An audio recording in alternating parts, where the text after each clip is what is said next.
রাজধানী সহ দেশের বিভিন্ন এলাকায় তীব্র গ্যাস সংকট দেখা দিয়েছে। রাজধানীর আবাসিক এলাকায় প্রতিদিন সকাল 7টা থেকে শুরু করে রাত 12টা পর্যন্ত একেবারেই গ্যাস মিলছে না। অনেক এলাকায় রাত 12টার দিকে এসে আবার ভোরেই চলে যায় গ্যাস। আগে কিছু এলাকা কেন্দ্রিক গ্যাস সংকট থাকলেও এখন রাজধানী জুড়ে এই সমস্যা দেখা দিয়েছে। ফলে চরম দুর্ভোগ পোহাতে হচ্ছে নগরবাসীকে। কেউ কেউ মধ্যরাতে রান্না করতে বাধ্য হয়ে অনেকে ইলেকট্রিক চুলার দিকে ঝুঁকছেন। কেউ কেউ আবার সিলিন্ডার গ্যাস কিনে নিয়েছেন।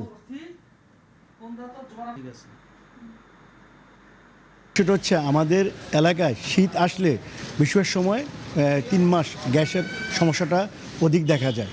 আর এই সমস্যাটার জন্য দৈনন্দিন যে কার্যকলাপ রান্নাঘরের বা জীবন ধারণের যে এই বিষয়গুলি রান্নাঘর সংক্রান্ত খাওয়া দাওয়া সব আমাদের খুব সমস্যা হয়ে যায়। সমস্যা তো সব দিক থেকে হচ্ছে, যাদের বাচ্চা কাচ্চা আসতে এই যে সকালবেলায় স্কুলে যেতে হয়, বাচ্চাদের খাবার দাবার এগুলো রেডি করতে হয়।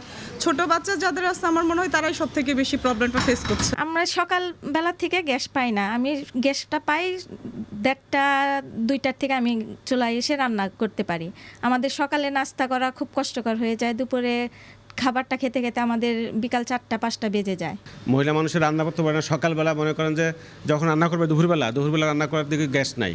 আপনার সকালবেলা গ্যাস থাকে, 11টা 12টার পর থেকে গ্যাস চলে যায়, 3টা পরে গ্যাস আসে। রেগুলার একই সমস্যা হইতেছে আমাদের। Double million offer Walton fridge কিনে পেতে পারেন 20 লক্ষ টাকা, রয়েছে কোটি কোটি টাকার নিশ্চিত উপহার।